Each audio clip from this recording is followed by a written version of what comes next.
Hello everyone, how are you? Welcome to my channel one step to success. तो कैसे हैं आप सभी? आई होप आप सब अच्छे होंगे, स्वस्थ होंगे, डेली यहाँ पे क्लास अटेंड कर रहे होंगे। जैसा कि मैंने पहले भी आपसे कहा हुआ है कि हम यहाँ पे बिहार शिक्षक भर्ती की तैयारी स्टार्ट कर चुके हैं। ठीक है, जो भी हम बीपीएससी के एग्ज़ाम की तैयारी कर रहे हैं वो हमारे साथ यहाँ जुड़ सकते हैं। डेली आप क्लास अटेंड कीजिए। और अभी हम आपका यहाँ पे प्रीवियस ईयर क्वेश्चन सॉल्व करा रहे हैं आपको। तो पहले हम previous year question and PYCQ solve करेंगे, उसके बाद हम देन नए क्वेश्चन करेंगे। ठीक है, चलिए फ्रेंड्स स्टार्ट करते हैं आज का सेशन। है हमारा सब्जेक्ट आप लोग को पता है, जनरल पेपर है ये। ठीक है, देखिए पहला क्वेश्चन क्या है यहाँ पे। सेवा क्षेत्र उपागम किसके कार्यक्षेत्र के अधीन कार्यान्वित किया गया था? तो ऑप्शंस है एकीकृत ग्रामीण विकास कार्यक्रम, अग्रणी बैंक योजना, महात्मा गांधी राष्ट्रीय ग्रामीण योजना गारंटी योजना, या राष्ट्रीय कौशल विकास मिशन।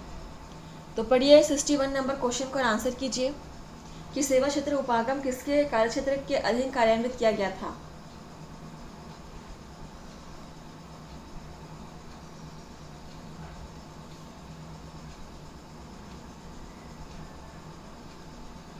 देखिए राइट आंसर क्या होगा इसका, ऑप्शन बी। ठीक है, अग्रणी बैंक योजना, लीड बैंक स्कीम के अंतर्गत किया गया था। चलिए अगला क्वेश्चन देखिए यहाँ पे 62 आपका कथन वाला क्वेश्चन है। भारत में गौण खनिज के प्रबंधन के संदर्भ में निम्नलिखित कथनों पर विचार कीजिए। सो ऑप्शन है यहाँ पे, इस देश में विद्यमान विधि के अनुसार रेत एक गौण खनिज है। दूसरा है, गौण खनिजों के खनन पट्टे प्रदान करने की शक्ति राज्य सरकारों के पास है, किंतु गौण खनिजों को प्रदान करने के संबंधित नियमों को बनाने के बारे में शक्तियाँ केंद्र सरकार के पास है। तीसरा है, गौण खनिजों के अवैध खनन को रोकने के नियम बनाने की शक्ति राज्य सरकार के पास है। तो कितने कथन यहाँ पर सही है बताना है आपको। कोट आप देखेंगे बाद में, पहले आप ऑप्शंस देख लीजिए। ठीक है, कौन सा ऑप्शंस आपको सही लग रहे हैं वो देख लीजिए पहले, फिर आप आंसर दिखाएंगे, आपको कोट दिखाएंगे।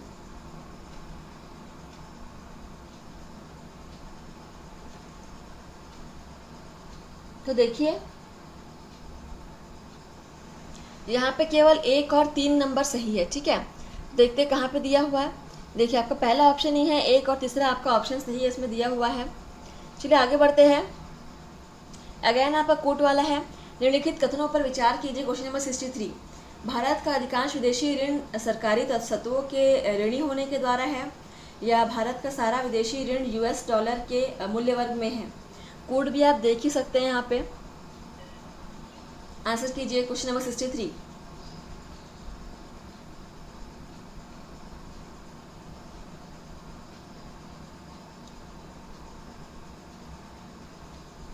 तो देखिए यहाँ पे 1 और 2 दोनों ही गलत है, तो ना तो 1 होगा ना तो 2 नंबर होगा। ठीक है, तो यहाँ पे देखिए हाँ ऑप्शन डी में दिया हुआ है, ना तो 1 ना ही 2।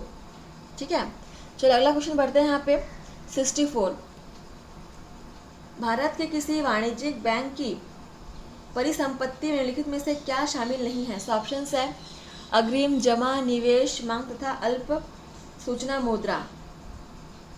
चलिए बताइए, भारत के किसी वाणिज्यिक बैंक की परिसंपत्ति में क्या शामिल नहीं है?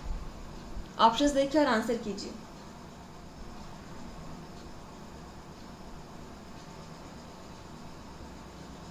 जमा शामिल नहीं है। ठीक है, ऑप्शन बी इज करेक्ट।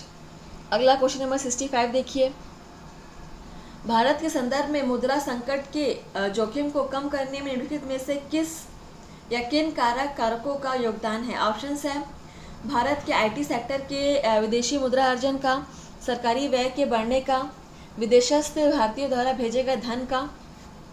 अब कोड देख लीजिए, पहले क्वेश्चंस देखिए आप, ऑप्शंस देखिए, फिर आंसर करेंगे। ठीक है,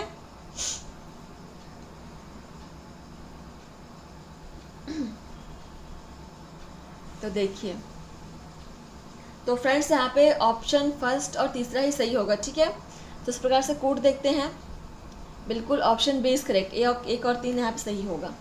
अगला क्वेश्चन नंबर देखिए 66, निम्नलिखित में से किस एक का यह सुझाव था कि राज्यपाल को उस राज्य के बाहर का एक प्रतिष्ठित व्यक्ति होना चाहिए और उसे एक ऐसा तटस्थ व्यक्ति होना चाहिए जिसके गहन राजनीतिक जुड़ाव ना हो या उसने हाल के पिछले वर्षों में राजनीति में भाग नहीं लिया हो? ऑप्शन है पहला प्रशासनिक सुधार आयोग, 1966, राजमन्नार समिति 1969, सरकारिया आयोग 1983, संविधान के कार्यचालन की समीक्षा हेतु राष्ट्रीय आयोग 2000। कोट नहीं है, आपको यहीं से आंसर बताना है। चलिए कीजिए 66 क्वेश्चन नंबर।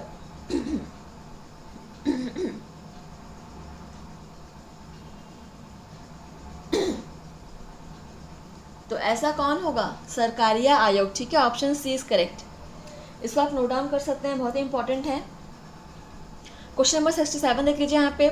पंजीकृत विदेशी पोर्टफोलियो निवेशकों द्वारा उन विदेशी निवेशकों को जो स्वयं को सीधे पंजीकृत कराए बिना भारतीय स्टॉक बाजार का हिस्सा बनना चाहते हैं, निम्नलिखित में से क्या जारी किया जाता है? ऑप्शन है जमा प्रमाण पत्र, वाणिज्यिक पत्र, वचन पत्र या सहभागिता पत्र। क्वेश्चन नंबर 67, चलिए आंसर कीजिए। PYCQ है, प्रीवियस ईयर क्वेश्चन है। ठीक है, तो देखिए पिछले साल आपके कैसे क्वेश्चन आए हुए थे। ये आपके 2019 से क्वेश्चन पेपर है फ्रेंड्स। इसके बाद हम 2020-22 के भी लेकर आएंगे, 2018 के भी लेकर आएंगे। ठीक है, देखिए 67 यहाँ पे ऑप्शन डी करेक्ट हो जाएगा। ठीक है, सहभागिता पत्र या पार्टिसिपेटरी नोट हो जाएगा। क्वेश्चन नंबर 68 देख लीजिए यहाँ पे, यह भी अगेन कूट वाला है। देखिए क्या है, निम्नलिखित कथनों पर विचार करना है। ऑप्शन है विधि के अनुसार प्रतिपूरक वनीकरण कोष प्रबंधन एवं योजना प्राधिकरण राष्ट्रीय तथा राज्य दोनों स्तरों पर होते हैं, या प्रतिपूरक वनीकरण निधि अधिनियम 2016 के अधीन चलाए गए प्रतिपूरक वनीकरण कार्यक्रमों में लोगों का सहभागिता अनिवार्य है। देखिए यहाँ पे ऑप्शन देख लीजिए, फिर हम कोड देखेंगे। देखिए 68 क्वेश्चन नंबर। फ्रेंड्स आप लोग क्लास को सब्सक्राइब कर लीजिएगा। ठीक है, और जितना हो सके आप क्लास को शेयर कीजिए, लाइक तो करते रहिएगा। देखिए 68 राइट आंसर क्या होगा इसका? ऑप्शन फर्स्ट होगा। ठीक है, मतलब केवल के ही मतलब केवल वन ही आपका सही होगा। देखते हैं कहाँ पे दिया हुआ है। हाँ, ऑप्शन फर्स्ट में ही दिया हुआ है केवल एक, तो केवल एक ऑप्शन ही आपका सही होगा। एक मतलब पहला नंबर वाला ऑप्शन। ठीक है, अगला क्वेश्चन नंबर यहाँ पे देखिए कूट वाला है अगेन फिर से। तो पढ़ते हैं 69। भारत में दूरसंचार, बीमा, विद्युत आदि जैसे क्षेत्रों में स्वतंत्र नियामकों का पुनरीक्षण निम्नलिखित में से कौन करते हैं या करती हैं? ऑप्शन है संसद द्वारा गठित तदर्थ समितियाँ, संसदीय विभाग संबंधी स्थायी समितियाँ, वित्त आयोग, वित्तीय क्षेत्र विधायी सुधार आयोग या नीति आयोग। कोट हम देखेंगे बाद में, पहले आप ऑप्शन देख लीजिए। क्वेश्चन को पढ़ लीजिए, क्या कह रहा है आपका क्वेश्चन, फिर हम आंसर करेंगे। ठीक है, 69 देखिए,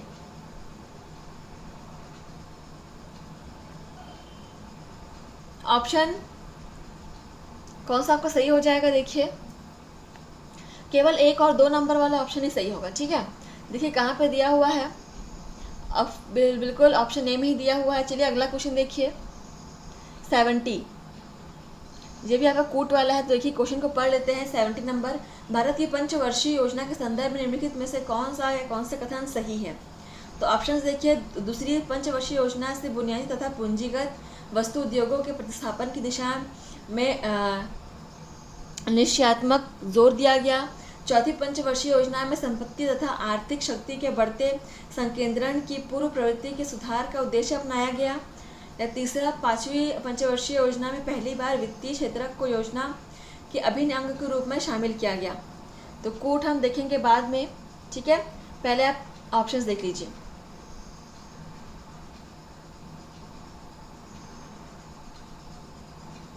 देखिए,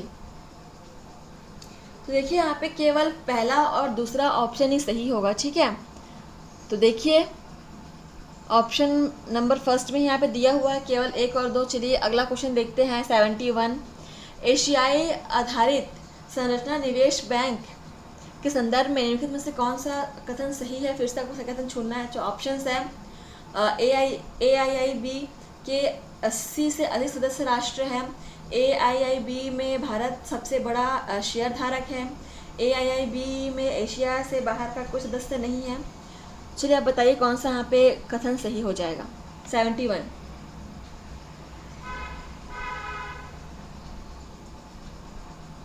केवल ऑप्शन नंबर पहला ही सही होगा कि AIIB के 80 से अधिक सदस्य हैं। ठीक है, देखिए ऑप्शन फर्स्ट में यहाँ पे दिया हुआ है केवल फर्स्ट।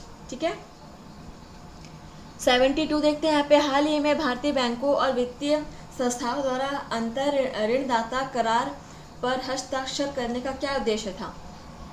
तो देखिए यहाँ पे कूट नहीं है, हमें यहीं से देखना होगा क्वेश्चन को। देखिए ऑप्शन देखते हैं। भारत सरकार के राज्य कोषीय घाटे और चालू लेखा खाते के वर्षानुवर्ष बढ़ने वाले भार को कम करना, ये केंद्रीय और राज्य सरकारों की आधारित संरचना परियोजनाओं को संबल प्रदान करना, 50 करोड़ या अधिक के ऋणों के आवेदनों के मामले में स्वतंत्र नियामक रूप में कार्य करना, जब 50 करोड़ या अधिक की दवा युक्त परिसंपत्तियों का जो सहसंग उधारी के अंतर्गत है अधिक तेजी से समाधान करने का लक्ष्य रखना। क्वेश्चन भी पढ़ लीजिए आप लोग एक बार, देख लिया क्वेश्चन को। एड आप ऑप्शन देखिए आप क्या होगा।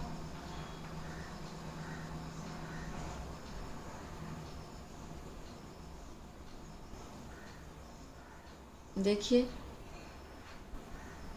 तो यहाँ पे ऑप्शन डी सही हो जाएगा। ठीक है, ऑप्शन डी इज करेक्ट। चलिए अगला क्वेश्चन देखते हैं। यहाँ पे 73 क्या है।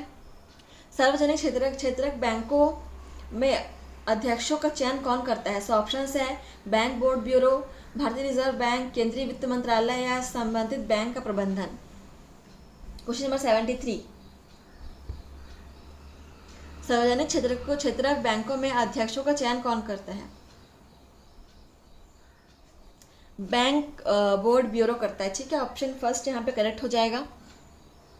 चलिए अगला क्वेश्चन नंबर 74 देखते हैं। निम्नलिखित कथनों पर विचार कीजिए। अगेन आपका कथन वाला क्वेश्चन है और देखिए क्या है ऑप्शन। पेट्रोलियम और प्राकृतिक गैस नियामक board, petroleum and natural gas regulatory board Bharat सरकार द्वारा स्थापित प्रथम नियामक निकाय है, या PNGRB का एक कार्य गैस के लिए प्रतियोगी बाजारों को सुनिश्चित करना है, या PNGRB के निर्णयों के विरुद्ध अपील विद्युत अपील अधिकरण के समक्ष की जाती है। तो यहाँ पे कोड भी हम देखेंगे, पहले आप कथन देख लीजिए।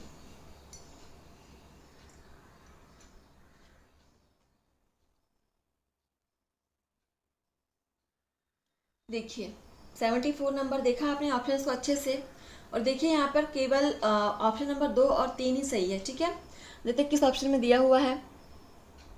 Option B is correct. ठीक है, 2 और 3 केवल सही है। चलिए अगला क्वेश्चन नंबर 75 देखते हैं। ये भी कूट वाला है। कथन देखते हैं पहले। संचार प्रौद्योगिकी के संदर्भ में LTE लॉन्ग टर्म इवोल्यूशन और वोल्ट के बीच क्या अंतर है। ऑप्शन है LTE को साधारणतः 3G के रूप में विपणित किया जाता है तथा वोल्ट को साधारणतः उन्नत 3G के रूप में विपणित किया जाता है। ठीक है, या फिर LTE डेटा ओनली तकनीक है और वोल्ट वॉइस ओनली तकनीक है। तो कौन सा कथन यहाँ पे मतलब इन दोनों के बीच क्या अंतर होगा, तो कौन सा कथन सही है बताना है आपको। ठीक है, LTE और वोल्ट के बीच क्या अंतर यहाँ पे सही दिया हुआ है बताना है आपको। ऑप्शंस देखिए। ठीक है,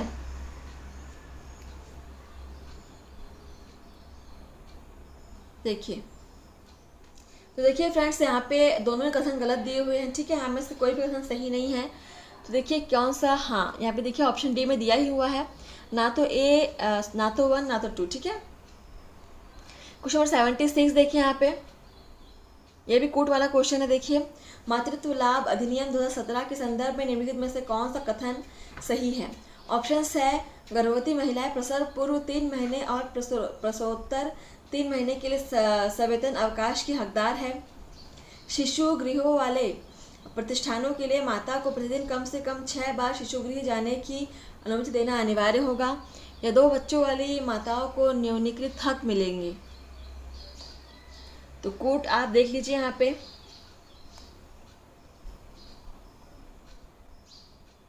देखिए तो फ्रेंड्स यहाँ पे केवल ऑप्शन 2 ही करेक्ट है। ठीक है, देखते हैं कहाँ पे दिया हुआ है।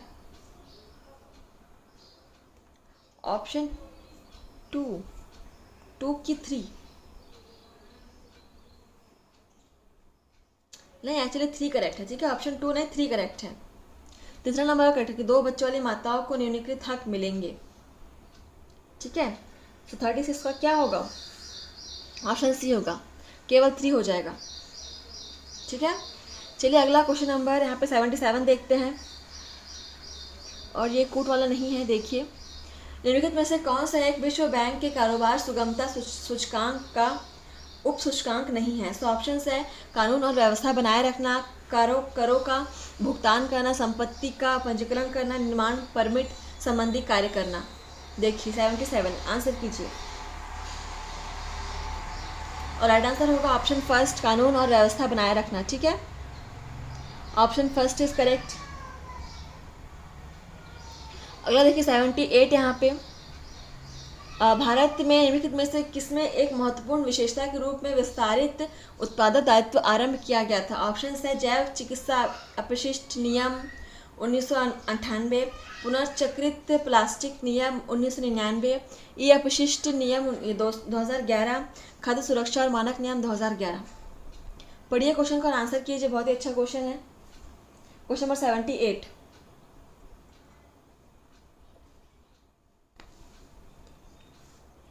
विस्तारित उत्पाद दायित्व आरंभ किया गया था, कौन सा?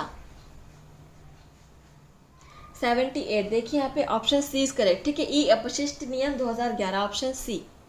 क्वेश्चन नंबर 79 देखिए यहाँ पे, भारतीय खाद्य नियम के लिए खाद्यान्नों की आर्थिक लागत के में न्यूनतम समर्थन मूल्य और किसानों को भुगतान किए गए बोनस के साथ साथ कौन सा नया शामिल है?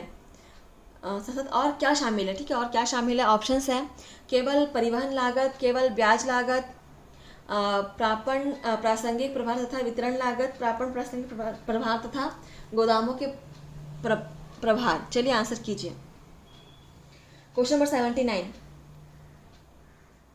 ऑप्शन सी इज करेक्ट, प्रापण प्रासंगिक प्रभार तथा वितरण लागत शामिल है। ठीक है, और आज का हमारा लास्ट क्वेश्चन है, देखिए क्या है।